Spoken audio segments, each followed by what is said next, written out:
Hello everyone, this is Jason from Primetime Aquatics. Thank you so much for being here. A couple of weeks ago, I did a video on the top 5 fish you should be breeding for 2025. I'm going to put that video in the upper right hand corner as well as in the description below. If you are into breeding fish and you like to sell fish, maybe back to pet stores, you sell them at swaps, or even if you ship fish, those are 5 really good ones to consider for 2025. And in that video, I asked you, do you want to see 5 fish that maybe I would stay away from breeding in 2025?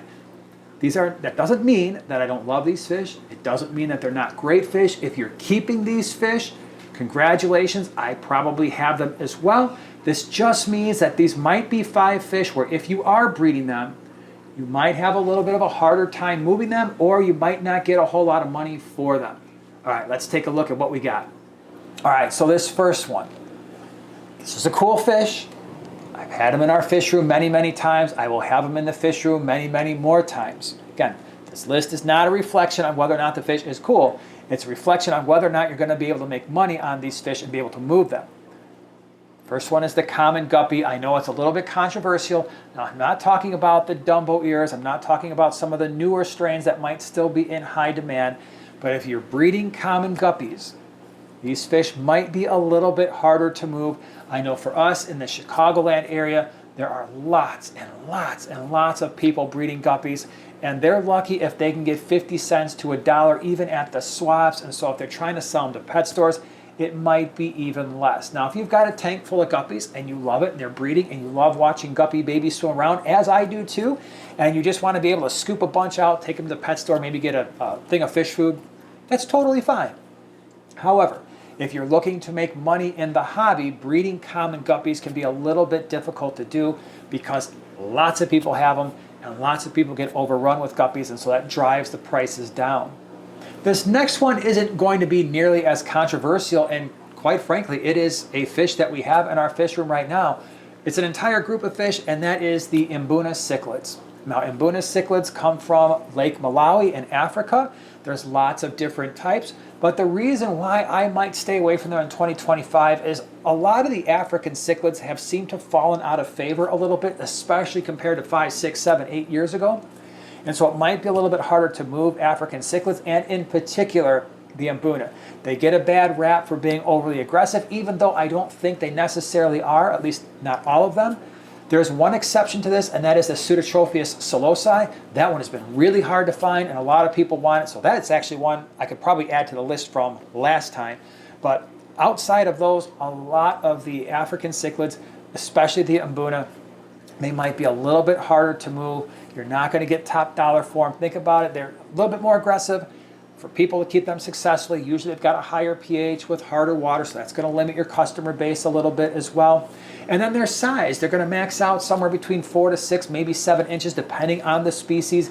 And so most people who keep them are trying to keep them in a 75-gallon or larger, or if you're in a 55-gallon or larger. That's going to limit your customer base too, because not everybody has a tank that large. Next one on the list, and that is the larger South and Central American cichlids. I'm just going to say pretty much all of them. So examples: Midas cichlids, red devils, Jack Dempseys, convicts, Oscars. All of these fish have awesome personalities. Green terrors, red terrors. These are cool fish. But if you're breeding them on purpose, there are some things you need to consider. Thing number 1, they have lots and lots of fry. Many hundreds. When we bred our Midas cichlids, I think they had something like 700 or 800 fry. Oscars will do the same thing. So you're going to have a ton of fry, and there just aren't enough people to buy all those fish because, 1, they are generally fairly aggressive. 2, you need a large tank. And so for most of those fish, at least a 6-foot tank, so a 125, 150, 180 or larger. And so that's going to severely limit your customer base.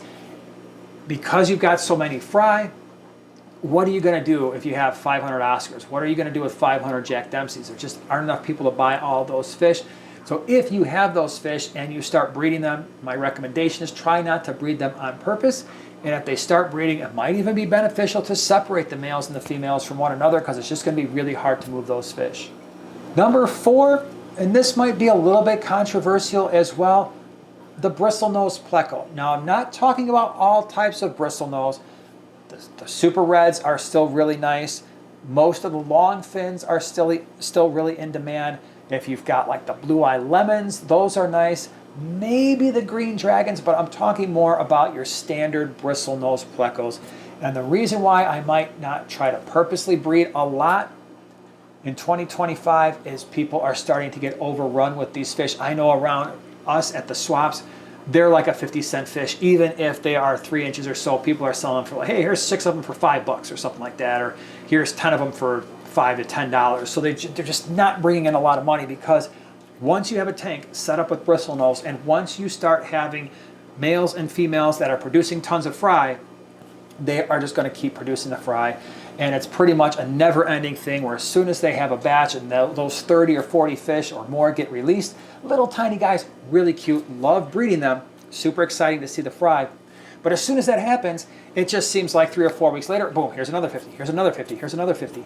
And it's just really hard to move all of those fish.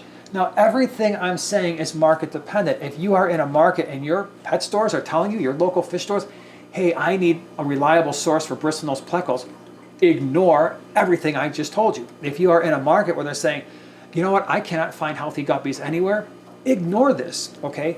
But obviously a lot of this is you have to go back to your local fish stores. If you are into swaps and auctions and things like that from your local fish clubs, you're going to get a pretty good feel for what people are buying. But for the most part, these are going to be tough fish to move, just because they breed so readily. And everybody who's got them, if they've got a pair, if they set aside a tank to breed them, they're going to breed. It's just not that hard to do.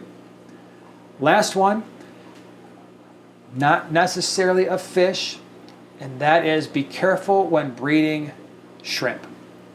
Here's why. There's lots and lots of different types of shrimp. You've got the Neocaridina, you've got the Caridina. For us, especially in our area, the Neos, you are lucky to get 50 cents a piece for them. I see really nice Neocaridina, so things like the Blue Dream shrimp, the Red Cherry shrimp, those ones especially. It's not uncommon to see, oh, here's 20 or 25 in a bag for 10 bucks, okay?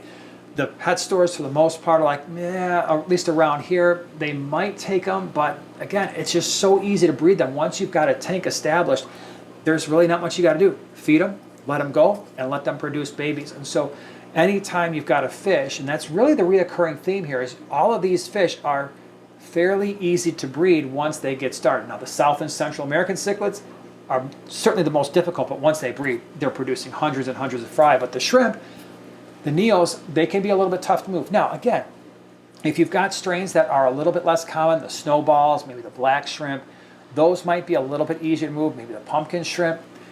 That's not the same thing as the Caridina. Those things, or Caridina, however you pronounce it, those are not quite as common. And the reason for that is, in certain areas, you've got to adjust your water parameters a little bit. And so breeding them takes slightly more effort.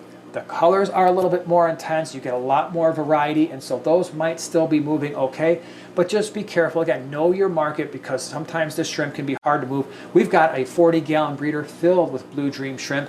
And I just do it because I enjoy watching that tank. And please keep in mind, if you are somebody who's breeding, A, you're just getting into it, so you're trying to breed some of the easier fish or shrimp to breed, that's awesome. B, if you just like breeding fish and you've got places for them to go, that's awesome. But again, these are 5 fish that, and in this case, I guess 4 fish and shrimp, that you might want to be a little bit careful about breeding. Would love to hear from you down in the comments section below. Are there fish that you're breeding that you just cannot move? Would love to hear from you. There are some that just are always like that. Convict cichlids are really tough to move. Crebensis are really tough to move. Jewel cichlids, but that's not a 2025 thing. That's a every day of the year for the last, I don't know, however long I've been in this hobby. So definitely want to hear from you. By the way, again, if you want to see the 5 fish you should be breeding, check out that video in the upper right-hand corner. Really appreciate you being here, and we'll see you in the next one.